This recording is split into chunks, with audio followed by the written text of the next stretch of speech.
मत्ती 11 अध्याय। यीशु और यूहन्ना बपतिस्मा देने वाला।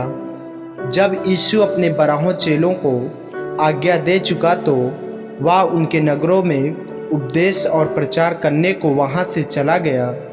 यूहन्ना ने बंदीगृह में मसीह के कामों का समाचार सुना और अपने चेलों को उससे यह पूछने भेजा, क्या आने वाला तू ही है या हम किसी दूसरे की बाट जोहें? यीशु ने उत्तर दिया, जो कुछ तुम सुनते हो और देखते हो वह सब जाकर यूहन्ना से कह दो कि अंधे देखते हैं और लंगड़े चलते फिरते हैं, कोढ़ी शुद्ध किए जाते हैं और बहिरे सुनते हैं, मुर्दे जिलाए जाते हैं और कंगालों को सुसमाचार सुनाया जाता है।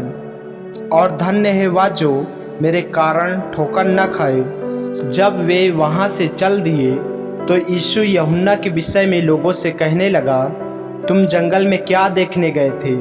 क्या हवा से हिलते हुए सरकंडे को? फिर तुम क्या देखने गए थे? क्या कोमल वस्त्र पहने हुए मनुष्य को? देखो, जो कोमल वस्त्र पहनते हैं वे राजभवनों में रहते हैं। तो फिर क्यों गए थे? क्या किसी भविष्यवक्ता को देखने को?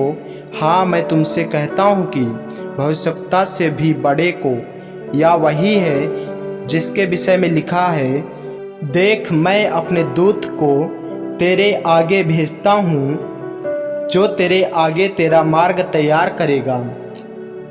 मैं तुमसे सच कहता हूँ कि जो स्त्रियों से जन्मा है उनमें से यूहन्ना बपतिस्मा देने वाले से कोई बड़ा नहीं हुआ, पर जो स्वर्ग के राज्य में छोटे से छोटा है वह उससे बड़ा है।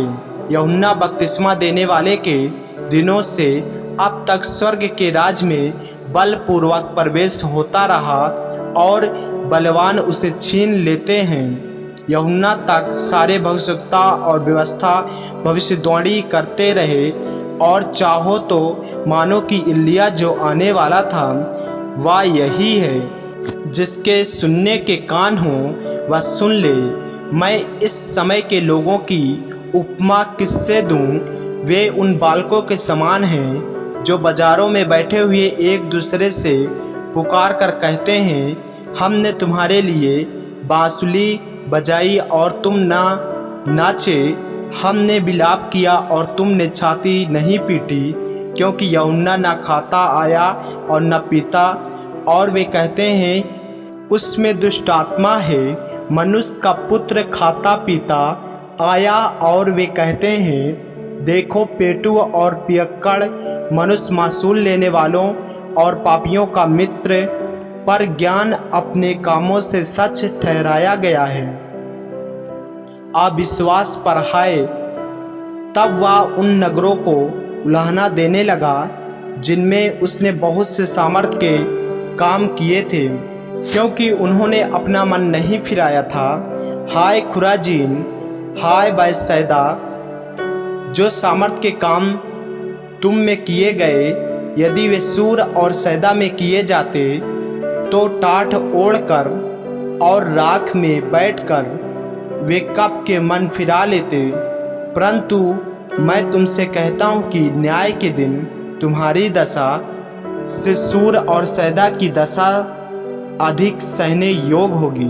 हे कफरनहूम, क्या तू स्वर्ग तक ऊंचा किया जाएगा? तू तो अधोलोक तक नीचा किया जाएगा। जो सामर्थ के काम तुझ में किए गए हैं यदि सदोम में किए जाते तो वह आज तक बना रहता। पर मैं तुमसे कहता हूँ कि न्याय के दिन तेरी दशा से सदोम की दशा अधिक सहने योग होगी।